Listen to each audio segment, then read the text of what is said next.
El día de hoy me complace presentarles uno de mis grooves favoritos. Un groove que demuestra lo bien que se puede sonar sin tantas notas y sin ser tan complejo. El groove es de la canción Blood Sugar Sex Magik, la banda Red Hot Chili Peppers y el baterista Chad Smith.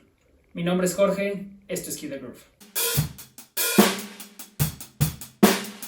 Desde el punk al funk, al rap, al rock y demás géneros que los han influenciado, los Red Hot Chili Peppers han traído un sabor inigualable a su música. Toda la fama no ha sido fácil, han pasado de todo, desde duras infancias hasta problemas con adicciones, se recuperan, recaen, miembros van, vienen, se mueren, amenazan, en fin. Para que entiendan, intentaré resumirlo lo más breve posible. Comienzan en Los Ángeles, California en el 83 como Miraculously Majestic's Masters of Mayhem, con Anthony Kiedis en voz, Michael Pierre Belsery, mejor conocido como Flea en bajo, Hillel Slovak en guitarra y Jack Irons en batería. Después del primer concierto se cambian el nombre a Red Hot Chili Peppers. Iron y Slovak se van por irse a grabar en su otra banda What Is This. Permaneciendo hasta la fecha como troncos de la banda, Anthony y Flea se quedan solos con un contrato de disquera. Reemplazan a Irons por Cliff Martínez y a Slovak por Jack Sherman. Esta alineación saca el primer álbum Red Hot Chili Peppers.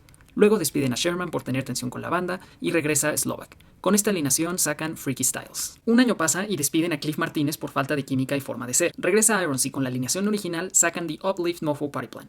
Durante la gira, Anthony y Slovak tienen problemas más fuertes con drogas y Slovak no puede continuar. Lo suple Dwayne McKnight en principio solo por el resto de la gira. Desafortunadamente, Slovak muere por sobredosis y deciden que McKnight continúe. No dura mucho ya que hubo poca química con la banda y lo despiden. Nada feliz, McKnight amenazó con quemar la casa de Anthony. Tras la muerte de Slovak, Irons deja la banda por temas personales y vuelven a quedar Anthony y Flea solos. A pesar de las adversidades, deciden continuar la banda y tras meses de audiciones contratan a D.H. Peligro como baterista. Después aparece un joven guitarrista fan de la banda llamado John Frusciante. La química entre ellos fue excepcional y lo contratan. Pasando unos meses, despiden a Peligro por abuso de drogas, a él lo reemplaza el actual baterista Chad Smith, que su influencia de heavy metal con punk rock fue el toque perfecto que necesitaban. En este momento se había formado la alineación que tendría mayor éxito. En los siguientes años sacan dos discos, Mother's Milk y Blood Sugar Sex Magik, que tendrían tanto éxito que a Frusciante no le gustaría y sumándole un exceso de consumo de drogas, decide salirse de la banda. Lo reemplaza Rick Marshall, no dura mucho, lo despiden y contratan a Dave Navarro. Con él hacen One Hot Minute, el cual tiene mucho éxito, pero al final por tensión con la banda, renuncia. Después de años sumergido en adicciones, convencen a Frusciante de entrar a rehabilitación y regresar a la banda. Sacan Californication, Anthony logra vencer sus adicciones y desde el 2000 ha estado sobrio, luego By the Way, seguido de Stadium Arcadium. Para el 2009, Frusciante necesitaba un descanso e invita a su amigo Josh Klinghoffer para que lo reemplace por un tiempo, pero termina quedándose indefinidamente. Sacan I'm With You, en el 2012 entran al Rock and Roll Hall of Fame y luego sacan The Getaway. Inesperadamente, en el 2019, Frusciante decide regresar. Y sacando un sencillo en febrero del 2022, los Red Hot Chili Peppers nos siguen demostrando por qué se han convertido en una de las bandas más exitosas de la actualidad. Chad Smith. Ese es Will Ferrell. ¿Dije Chad Smith? Gracias. Ahora sí. Chad Smith nace el 25 de octubre de 1961 en St. Paul, Minnesota, Estados Unidos. Comienza a tocar batería a los 7 años con un kit increíblemente sofisticado a base de botes de helado. Durante toda su educación tocó en todas las bandas posibles y saliendo de la preparatoria tocó en bandas de rock en clubes hasta que se va a vivir a California en el 88. Aquí estudia unos meses en el MIT, pero no en el que creen, sino en el Musicians Institute, donde ocurre el clásico, la amiga de un amigo resulta que es la novia del guitarrista de los Red Hot Chili Peppers y están buscando baterista, y así es como consigue audicionar para ellos y como sabemos, se queda. Siempre ha sido abierto con toda la música, pero la que más lo influenció en un principio eran bandas y bateristas de rock y metal clásico como Ian Pace de Deep Purple, Mitch Mitchell de Jimi Hendrix y Keith Moon de The Who. Algunos de los otros proyectos en los que ha estado son Chad Smith Bombastic Beatballs, Chicken Food con Sammy Hagar y Joe Satriani y Music Cares, que es una fundación asociada a los Grammys donde hacen conciertos y recaudan fondos para gente que lo necesita. Blood Sugar Sex Magik está en el disco con el mismo nombre. El 24 de septiembre del 91 fue lanzado y fue el primer disco en grabarse en la mansión del productor Rick Rubin en Laurel Canyon, la cual dicen que estaba embrujada y no a todos en la banda les encantaba la idea. Chad. Estuvieron ahí 2 meses y filmaron todo el proceso. Luego sacaron una especie de película documental la cual llamaron Funky Monks. Los Chili Peppers tienen un proceso creativo donde traen pequeñas ideas y juntos combinan su creatividad para llegar a lo que escuchamos en los discos. En Blood Sugar Sex Magik todos hacen casi lo mismo rítmicamente, pero las pequeñas diferencias que vienen con la creatividad de cada uno nos dan una sensación y un groove únicos. Podemos verlo como si cada instrumento fuera un color y juntos van creando nuevos colores. Empecemos por la batería.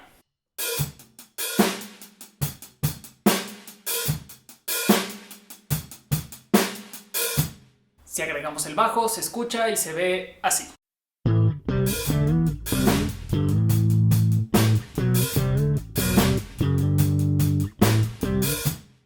finalmente la guitarra.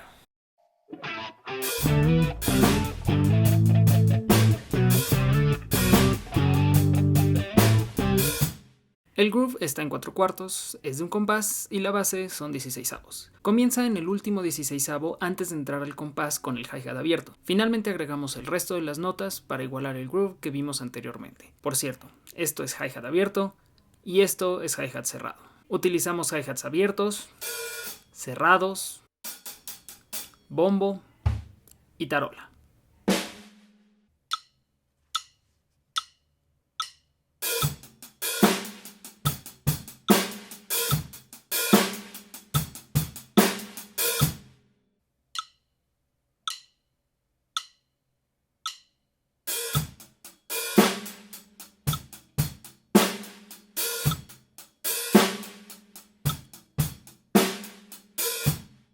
La clave de este groove está en el abrir y cerrar de hi-hats y en la agresividad del bombo y la tarola. Por eso recomiendo estar muy consciente de la subdivisión y tratar de alargar lo más posible la apertura de los hi-hats sin salirse de tiempo. Además, tocar el bombo y la tarola muy seguros.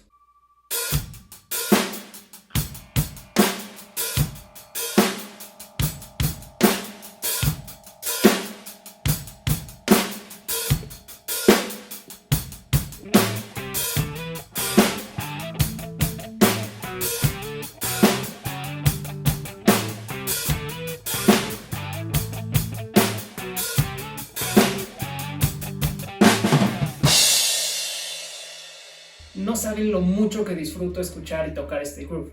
Escríbanme en los comentarios qué grooves les encanta escuchar o tocar. Como siempre, no se les olvide darle me gusta, compartir y demás procedimientos estándar de YouTube y redes sociales. Chequen la descripción del video para contenido extra. Muchas gracias.